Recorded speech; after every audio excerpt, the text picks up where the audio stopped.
Well, my name's Bowie. I'm an artist that's based here in Canberra, and I've painted this mural behind us. In Australia, the larger public space artworks have become really popular, and having some that have deeper messaging like this, I mean, for me, it's like a counteract against advertising. I was thinking about coffee grounds. Like cafes can make choices, or local businesses could be making choices, or are making choices to be recycling some of their food waste. And then that sort of led to a lot of research into what coffee grounds were being used for. Recycled coffee grounds were growing mushrooms for eating. And then I went down a massive research tangent on the power of mushrooms, which led to research being done here at the CSIRO as well as all overseas about different mushrooms and myceliums potentially being used to clean up oil spills. They were just like totally next level superheroes. So we've got a keep cup, talking about recycling and sustainability, and all these mushrooms growing up out of it, thinking about the coffee grounds, and this liquid pouring out, which is coffee, but I wanted it to be really oily, like sort of tapping into this multi-layered artwork.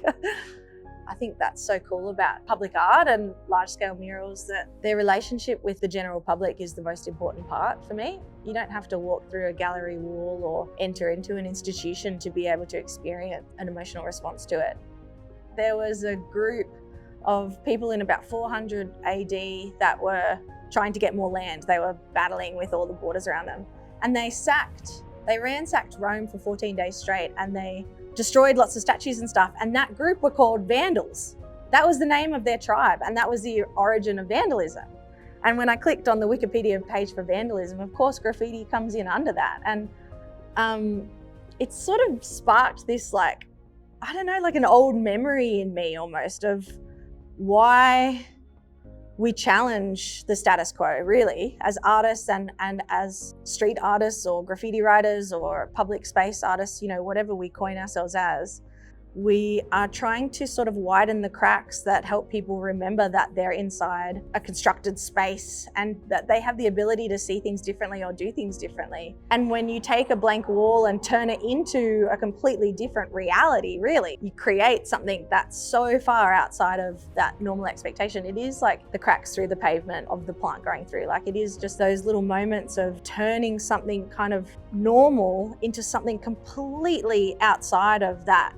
It could be called vandalism, I don't know, I quite like the word. But obviously when it's commissioned by the government like this, it doesn't come under that banner. But I still hope that it encourages people to just to question the norm, I suppose, and to try and find ways to do things differently and to create change and shift the norm into something so much bigger and beautiful and more electric and more engaging. Like, yeah, the way that we've been doing things doesn't have to be the way that things are done. Does this make you feel that? I don't know, but hopefully something does.